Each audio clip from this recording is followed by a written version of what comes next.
ಎಲ್ಲ ಶರಣರಿಗೂ ಶರಣಾರ್ಥಿಗಳು. ತೆರೆ ಮೇಲೆ ಶರಣರ ಬಗ್ಗೆ ಲಕ್ಷ್ಯ ಕೊಟ್ಟು ಕೇಳಬೇಕೆಲ್ಲರು.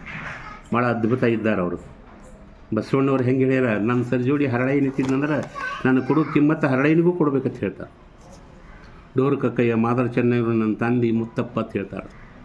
ಇಂಥ ಬಸವಣ್ಣ ತತ್ವ ದೃಷ್ಟಿಕೋನದಲ್ಲಿ ಎಲ್ಲ ಶರಣರು ಬಸವಣ್ಣರ ಸಮಾನರೇ.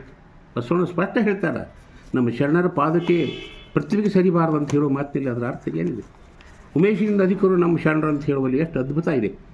ಆ ರೀತಿಯಾಗಿ ನಮ್ಮ ತಳವಾರ ಕಾಮದೇವರು ಎಷ್ಟು ಅದ್ಭುತವಾದ ವಚನವನ್ನು ಹೇಳ್ಯಾರ. ಅವರು ಸುಮಾರು 10-15 ವಚನಗಳನ್ನು ನಾವು ಈ ಸಲ ಪುಸ್ತಕ ರೂಪದಲ್ಲಿ ತಂದು ಜನರ ಕಣ್ಣೆದುರಿಗೆ ಒಪ್ಪಿಸವರಿದ್ದೇವೆ. ಹಾದರವ ಹಸುಗೊಲೆ ವಿಷಯದಲ್ಲಿ ಆಧರಿಸಬೇಕು. ಹಾದರವನ್ನು ಹಸುಗೊಲೆ ವಿಷಯದಲ್ಲಿ ಆಧರಿಸಬೇಕು. ಇದರ ಅರ್ಥ ಏನಂದ್ರೆ, ಹಾದರ ಅಂದರೆ ಏನು, ಕದ್ದು ಉಪಯೋಗ ಮಾಡಿಕೊಳ್ಳೋದು. ಯಾವುದೇ ವಸ್ತುವನ್ನು ಕದ್ದು ಆ ವಸ್ತುವಿನ ಮಾಲಕನಿಗೆ ಗೊತ್ತಿಲ್ಲದಂಗೆ ಉಪಯೋಗ ಮಾಡಿಕೊಡ್ದಾಗ ಹಾದರ ಅಂತಾರೆ. ಕೇವಲ ಹೆಣ್ಣು ಗಂಡಿನ ವಿಷಯ ಅಂತಲ್ಲ. ಒಂದು ಯಾವುದೋ ಸೈಕಲ್ ಮೋಟ್ರ್ ಕದ್ದು ನಾವು ಬಳಸಕತ್ತೀವೋ ಅದೊಂದು ಹಾದರವೇ. ಒಂದು ಎಮ್ಮಿ ಕಳು ಮಾಡ್ಕೊಂಡು ಉಪಯೋಗ ಮಾಡ್ಕೊಳ್ಕತ್ತೀವೋ ಅದು ಹಾದರವೇ. ಇಂಥ ಅನೇಕ ಕದ್ದು ಬಳಸುವುದಕ್ಕೆ ಹಾದರ ಅಂತ ಶರಣರ ಶಬ್ದವನ್ನು ಬಳಸ್ಯಾರ. ಭಾಳ ವಿಶಾಲ ಅರ್ಥದಲ್ಲಿ.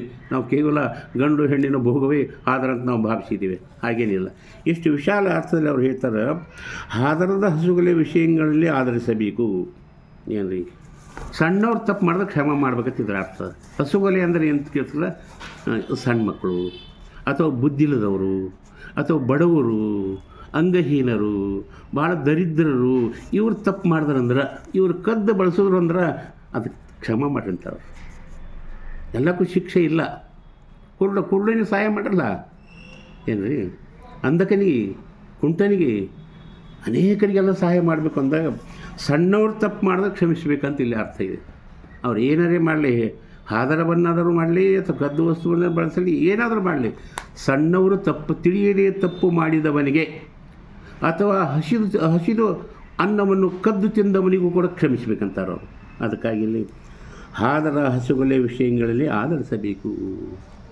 ತಪ್ಪು ಅಸಮರ್ಥರು ತಪ್ಪು ಮಾಡಿದಾಗ ಕ್ಷಮ ಮಾಡಬೇಕು. ಈ ದೊಡ್ಡ ಗುಣ ಇರಬೇಕು ನಮ್ಮ ಹತ್ರ. ಈ ದೊಡ್ಡ ಗುಣ ಇಲ್ಲದಕ್ಕಾಗಿ ಅನೇಕ ಬಡವರು, ಅಂಗಹೀನರು ಭಾಳ ತುಳಿತಕ್ಕೆ ಈಡಾಗ್ಯಾರ ಇವತ್ತು ದಿವಸ. ಕರುಣೆ ಅನ್ನೋದು ಇರಬೇಕು ನಮ್ಮ ಹತ್ರ. ಕರುಣೆ ಏನಿತ್ತಂದ್ರೆ, ನಮ್ಗಿಂತ ಸಣ್ಣವ್ರು ತಪ್ಪು ಮಾಡಿದ್ರೆ, ಅಂಗಹೀನರು ತಪ್ಪು ಮಾಡಿದ್ರೆ, ಯಾವುದಾದ್ರು ತಪ್ಪು ಮಾಡಿದ್ರೆ ನಾವು ಕ್ಷಮಿಸುವಂಥ ಒಂದು ವಿಶೇಷ ಗುಣ ನಮ್ಮಲ್ಲಿ ಬಂದೇ ಬರ್ತದೆ.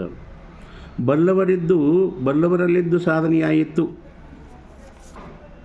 ಸಣ್ಣವ್ರ ತಪ್ಪ, ಅಜ್ಞಾನಿಗಳ ತಪ್ಪ, ಇಂಥವ್ರು ತಪ್ಪು ಮಾಡಿದ್ರೆ ಕ್ಷಮ ಮಾಡೋ ಗುಣ ಅದಲ್ಲ, ಇದೇನದ ಬಲ್ಲವರಲ್ಲಿ ಈ ಗುಣ ಅದಂತ.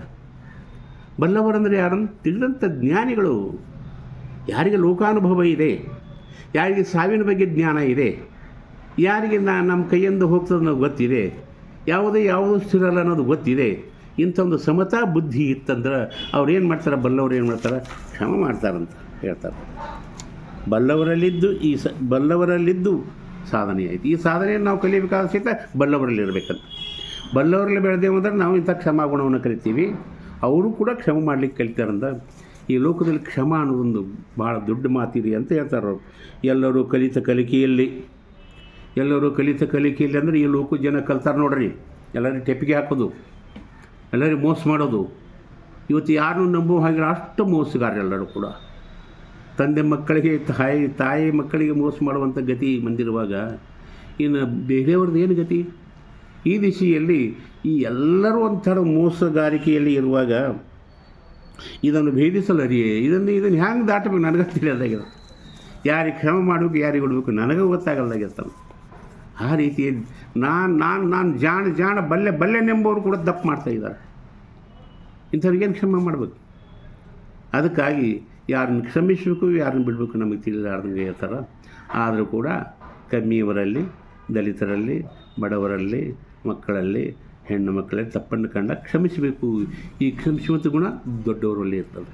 ನಿಮಗೂ ಏನೋ ಬೇಕಂದ್ರೆ ದೊಡ್ಡವ್ರ ಬಳಿ ಇರ್ರಿ. ಇಂಥದ್ದೊಂದು ಜಗತ್ತಿನೊಳಗೆ ನಾನು ಭೇದಿಸೋಕೆ ನನಗೆ ಆಗಲ್ದಾಗ್ಯದ ಅಂತ ತಿಳ್ಕೊಂಡು ಕಾಮಹರ ಪ್ರಿಯ ರಾಮನಾಥ ಅಂತ ಇಲ್ಲಿ ನಮ್ಮ ತಳವಾರ ಕಾಮಿದೇವರು ಭಾಳ ಈ ಸಮಾಜದ ಸುಂದರ ವರ್ಣನೆಯನ್ನು ಮಾಡ್ತಾರೆ. ಇನ್ನೂ ಅನೇಕ ವಚನಗಳಿದಾವೆ. ಈ ಎಲ್ಲ ವಚನಗಳು ಸುಮಾರು ಒಂದು